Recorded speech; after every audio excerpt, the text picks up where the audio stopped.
төрийн зохион байгуулалт ерөөсөө айл өрхийн зохион байгуулалттай ижил гадаад бодлогонч, дотоод бодлогонч, эдийн засгийн бодлогонч, айл өргөч нь өөрөөртөө бодлоготой биз. Ер нь айл бол нэг айл бол ерөөсөө төр байгаа. Чин яг та бүхний санаа зов. Нийлж байгаа байхгүй зөв үнч байгаа хоёр өвгөн зөв бурууг юм улсын төрийн бодлого шүүхс. Тэгэхдээ Монгол бэлсаа юунд болгоо Монголын одоо ардын зөв цэцэн үг болгон бүгд үнэн бүх бэлсаа тэр бол хамгийн чанга хосоо байсан. Тийм учраас гэрэн зас гэрэн засаад төрөн зас. Гэрэн зас гэдэг нь л одоо гэр ямар зохион байгуулалттай даруулагтай эцэг нь одоо сайн удирдагч ихэн сайн одоо асар хүмүүжүүлэгч байх юм бол одоо тэгэл тэр айл бол их зөв айл байх юм байгаа үү? Тийм ээ. Бүртэй тулхтай олонтой хөндлөгдсөн одоо тийм л айл бол одоо хамгийн сайхан айл гэж ярих үстэй. Нэр бүтэн одоо нэг хамгийн болдгоо алдаж болдгоо юм чинь юу байгаа вэ? Төрөнгө алдаж халгаад алдах юм бол хамгийн багыг алдна. Нэр хүндээ алдах юм бол маш ихийг алдна. Эрүүл мэндэд алдах юм бол бүхнийг алдна гэсэн тийм одоо бас нэг бэлсаа байгаа шүү дээ. Тэр шиг л одоо тийм юм бол гэж ойлгоод байгаа. Тэнд дээр харин нэгдэж санал адилхан л байна. Энэ төрийн зохион байгуулалт айг би юунаас эхэлдэг болоо гэж ингээд эргцүүлээд бодоод байхад их сони юм л та. Айл өрхийн одоо хоймол талд нь тахилан байдаг ямар учиртай. Бурхан тахилан хойно байдаг Монгол айл. Тэгээд тэр нь ямар бэлэгдлийг агуулж байдгийг гэдэг. Тусгаар тогтнолын бэлэг тэмдэг. Үндэснийхээ ёс заншлыг дээдэлсэн. Шашин шүтлэг юм уу тэр орон дээд шүтэнэ дээдэлсэн. Хамгийн чухал юу байрлалыг хойд хоймранг сонгож байсан. Тэгээд бидний улсыг өсөж өндөж явах үед чинь хоймрын авдар зайлуулагдаагүй байсан. Тэгтэл ардын хувьсгалын жилүүдэд манай улсын сургууль, баг сургууль байж юу. Эдгэрт болох байдаг чинь хоймор талын бол хоёр хүний унтлагын ороо байрлуулад тэгээд авдар савныхаа оронд юмсаа чандаамнууд давхрал тавиад л тэгээд айл өрхийн дотоод зохион байгуулалт ингээд ийм өөрчлөлтүүд ирсэн. Түүнийг дагаад манай төр бол хуучин уламжлалт Монголын Чингисийн ухсааныхны төрийн уламжлал бол тэрнийг дагаад устдад үгүй болоод тэгээд л пролетарын диктатур ингээд тогтсон гэж ойлгодог. Тэр цагаас хойш одоогийн манай Монголын төр бол ерөөсөө л нэг сул дорой төр гэдэг бий болчихсон. Эмгсэн брак болчихсон. Одоо орон дээд зүтгэл марксизмыг тагдаг болсон. Заавал төрч ёсоо эрхэм мэддэг.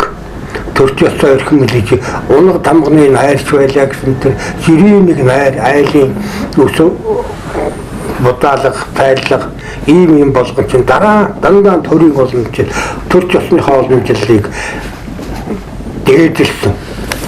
Төрийн гурван дуугаан дуулж байд найр эхэлдэг жишээтэй. Ийм байсан.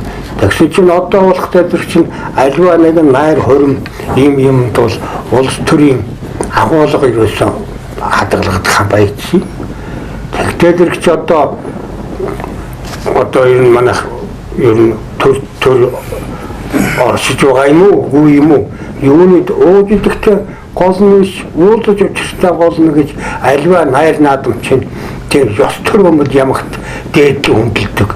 Төрийн гурван дуугаа эхэлж дуулж байж найрандаа ордог байсаар байтал чинь хэн нэгэн дуртай завгүй дуулж хаад л тэгээд л дэмбэдэд л очротгүй тэнцээс дуу хэлээд ингээд яваад байдаг найрын уламжлал бол Монгол явсан шүү дээ. Биш найр чи их дэгдэж онтой найрын дарахтай, найрын хуучтай найр ингээд энэ дар ингээд татгаа байхасгүй тавч хүчин бүрэн байх хэвээр найр эхэлдэг дуун одоо маш бэлэгдэлтэй одоо төрийн юм уу одоо ихэд морь гаргахад нэг дуутай, наадам эхлэхэд нэг дуутай. Гүүний өрс юу сан эхлэхэд нэг дуу дуулдаг. Эхэлдэг. Гэрийн найр хийлээхэд, хормны найр хийлээхэд бас энэ дээр нэг дуутай.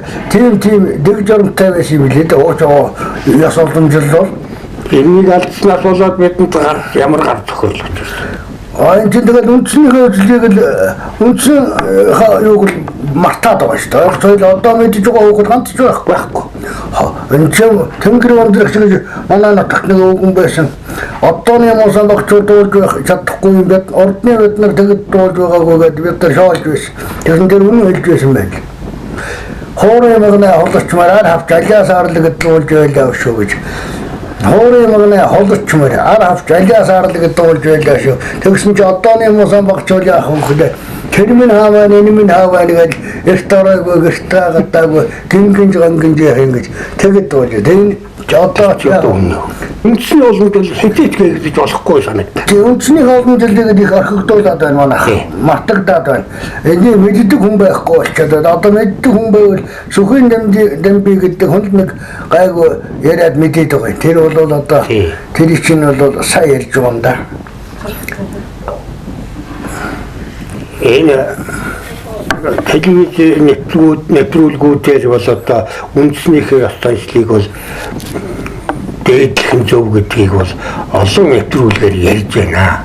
Энэ бол их сайхан одоо зөв ихлэл.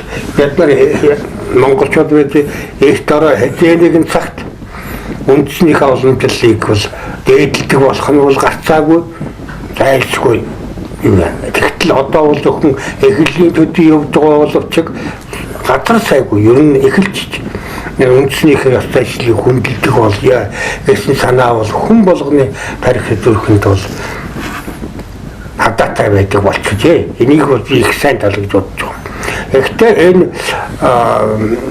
одоо энэ 90 оноос хойш монголчууд бол одоо энэ сэрх одоо хүмүүсийн оюун санаа бол сэргэн манд үндснийхээ санчилтаар одоо ер нь хандлага нь бий болчих.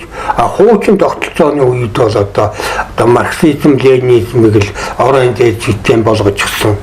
Тэгээд л намын тухай дуу заавал дуулж байж концерт эхэлдэг байвта. Концертыг чинь тэгж эхлүүлдэг байсан. Намын тухай дуугаар л яадаг байсан. Одоо бол тэгж аль нь ч байхгүй очиход энэ юуны аль-алийг бол төрийн дуу ч юм уу энэ аливаа ёслолын үйл ажиллагаа бол Монгол талаан баримтлал гэвэл энэ найр наадмаас ахгуулаад ёслолын үйл арга хэмжээнүүдийг төрийн үндэсний хэлбэртэй болгож эхлэхээс нэгдээд байна. Тэгэхээр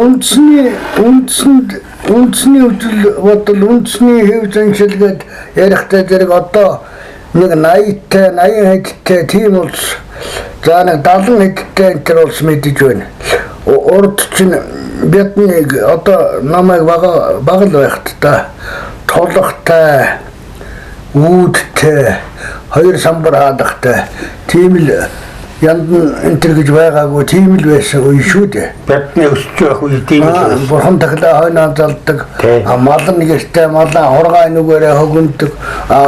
Зам болохоор гаргаад ханныхаа шаарнаас гадагшлаад хөгөнчдөг. Баруун нэг талдаа одоо зүүр талдаа ч юм уу айлын тал бол хамаагүй л дээ. Нэг бол баруун талтай айл байна, нэг зүүн талтай айл байна. Манайх зүүн талтай айл байсан. Зүүн талтай гэдэг нь зүүн талдаа сайлын хувийн 50 тогоо тэгээд байж байдаг. Баруун талдаа хөлийн авдар гэж хөлийн авдарнд нь хазаар ногт. Тэн дотроос одоо зарим нэгэн гутал хувцас хийдэг. Энэ хоймор талаан бол их л хөндлөдөг. Хоймор талаан бол одоо нэг алт мөнгө хийгээд байх нь юу ах вэ? Бурхан дахиад 50 бурхан юунда нэг арай гоёл дөмсдөг дээл хувцас хийдэг, хөөрөг даалангаа хийдэг, аяг тавгаа хийдэг. Хазаар ногтон бол нэг их хөндөгдөг учраас айгуур болж идэг. Энэ талдаа зуны цагт бол цах байрлаатай хөхөр зүгөөтэй тийм л байдаг байсан шүү дээ. Тэгээ одоо энэ толгойг бол мэдэх хүн бол байхгүй. Толго хог нь хоёрыг бол мэдэх хүн бол одоо байхгүй. ялангуяа хотын одоо аймгийн төвийн ч гэсэн хүүхдүүд одоо сургууль зуугаад юу ч мэдэхгүй тэр юу хорог өгөндөг байсан юу толгой үнэс гал төлдөг байсан өглөө толгондоо гал төлөөд гэрэлний хэрэггүй ингээл гэр дүүрэн гэрэл дээлээ нөмрөө тойроос уучих нь тэгээд өвгчүүлчих хуучлаа шүү дээ. Төрийн талаар л төрийн бодлого одоо тийм нам төрийн шийдвэр тэгэж тийм юм тэгэж байна тэр нь буруу байна гэдгийг ярьдаг. Их улс төр ярьдаг болсон шүү дээ. Ер нь бол нэг мэдхтэл шөнө онцгой ярьж тусаад өгдөөсөө босхотол өнөөдөр чинь сэрцэн тулаа ярьж ил байдаг. Ривлэс намайг одоо хуучин олон дэлэлт хүчрэг Монгол төрөө байгуулъя гэж бодъё. Одоо тийм ээ. Ерөөсөө тэр өгүүлэгдэж байна. Одоогийн төр бол төр биш. Одоо төрийн сүлд өршөөгөөд дээж өргөж байгаа хүн байгаа юм уу? А төрийн чинь хамгийн анхан шатны нэг чинь өргөх гэр байж. 10 өрхийг нэгтгээд арабтын дарган захирддаг байж. Арабтын даргаыг нь 10 арабтыг нийлээд 100-ын дарга захирч байж. Чингис хааны сургаалд бол хэлэхдээ 1000 толгойтой нэг сүлтэй могой бол таригны мөрөөс зайлж чадахгүй дайраад өгдөг. 1000 сүлтэй нэг толгойтой могой байвас таригны мөрөөс зайлж чаднаа гэж Чингис хааны альцсан сургаал дотор бол байдаг. Энэ чинь одоо бид нар монголчуудыг олон нам удирдах чилэгдэж байна. 1000 толгойтой могой болгоод авчихлаа. Одоо бид нар нэг толгойтой 1000 сүлтэй могой болгоёг үндснийхээ ёс заншил үндснийхээ олон жилд Монгол төрийнхээ тогтолцоог байгуулад удирдуулах ёс зарчимдаараа хатуу байр суурь баримталдаг тийм зарчимтай болоод ирэх юм бол одоо л хүчрэх төргөөж мань бий болж болох юм тал. Тэгээд бид нар ярьж байгаа яриа ямар нэг л зэг дээр уулзсан ач холбогдлоор бид нар Монголынхаа төлөө гэсэн ганцхан бодолтой л байна уу байж хад чинь одоо олон намууд хичнээн намууд ч бай. Тэдний үзэл бодол бол Монголоо устгахыг гэсэн бодолтой намч гарахгүй. Тийм бодолтой хүнч гарахгүй. Харин Монголоо гэж бодсон хэрнээс зөв буруу янз бүрийн сэтгэж байвч эцэг нэг л зэг дээр уулзсан бид нар. Монгол гэсэн сэтгэл үнээр л чин сэтгэл дээр л уулзсан л та. Тэр нь бол ойлгомжтой юм. Олон нам хичнээн байлаач гэсэн. Нэг л зэг дээр Монголынхаа төлөөлөг дуурай шүү дээ бид нар. Зөв буруу нь харин аль нь вэ гэдэг. Явцын дунд л шүүгдэж тунгааж гарч ирэх байх л та. Тийм үгүй юу?